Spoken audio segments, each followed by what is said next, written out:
Gubernur Bali Wayan Koster mengapresiasi langkah brilian Kejaksaan Tinggi atau Kajati Bali yang telah membentuk Balai Paruman Adiaksa dan Balai Restoratif Justice di 4 kabupaten, yaitu Bangli, Tabanan, Buleleng, dan Badung. Gubernur Koster berharap kehadiran Balai Paruman Adiaksa yang berbasis desa adat ini mampu menurunkan tingkat kenakalan masyarakat dan mengurangi premanisme berkedok organisasi masyarakat atau ormas. Hal itu disampaikannya dalam sambutan pada acara peresmian Balai Paruman Adiaksa dan Balai Restoratif Justice se-Kabupaten Badung yang diselenggarakan di Gedung Kertegosana Puspem Badung. Gubernur Koster menambahkan penguatan peran desa adat melalui si pandu beradat sangat dibutuhkan untuk menekan keberadaan preman yang berkedok ormas. Secara khusus ia berpesan pada Bupati Badung untuk mengatensi fenomena ini. Sebab sebagai basis pariwisata, Badung sangat membutuhkan kondisi yang nyaman dan kondusif. Pada kesempatan itu, Gubernur yang juga Ketua DPD PDIP Bali ini kembali menyampaikan sikap tegasnya terhadap premanisme berkedok ormas. Sikap tegas itu nantinya akan dituangkan dalam pernyataan sikap yang akan dideklarasikan dalam waktu dekat bersama Kapolda Bali, Pangdam 9 Udayana, dan Kajati Bali. Menurut Gubernur, hal ini mesti disikapi serius karena keberadaan mereka berpotensi melanggar hukum, membebani masyarakat dan pemerintah. Tindak tegas melalui pendekatan budaya dan kearifan lokal.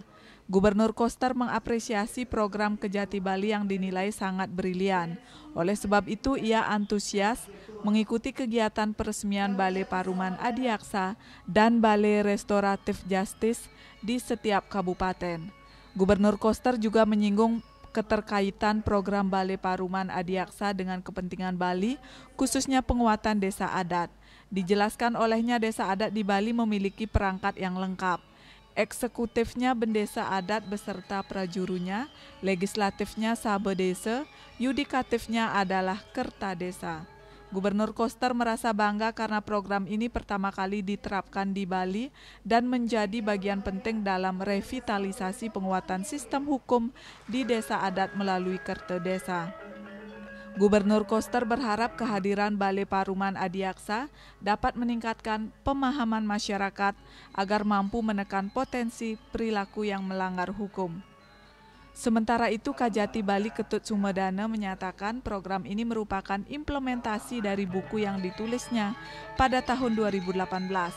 Dia menerangkan pola penyelesaian masalah dengan pendekatan adat sangat pas diterapkan di Pulau Dewata. Melalui program ini, Kejati Bali ingin menggerakkan perda desa adat. Pada kesempatan itu, Kajati Bali juga menyinggung keberadaan ormas sebagaimana yang disampaikan Gubernur Koster. Menurutnya, jika lembaga adat pecalangnya kuat, Bali sejatinya tak membutuhkan ormas. Apresiasi terhadap pembentukan Balai Paruman Adiaksa juga diutarakan Bupati Badung, Iwayan Adi Arnawa. Ia berharap kehadiran Balai Paruman ini memberi pencerahan bagi bendesa adat, khususnya jajaran kerta desa. Jika berjalan optimal, ia yakin program ini mampu mengurangi jumlah penghuni lembaga pemasyarakatan karena persoalan yang muncul di bawah bisa diselesaikan dengan musyawarah.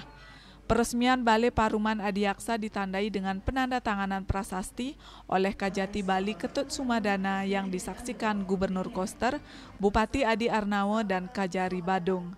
Kegiatan peresmian juga dihadiri Wakil Ketua DPRD Badung, Forko Pimda Badung, pimpinan OPD Badung, Perbekal dan Bendesa Adat se-Kabupaten Badung yang sebagian menghadiri kegiatan secara langsung di Gedung Kertegosana dan lainnya mengikuti secara daring.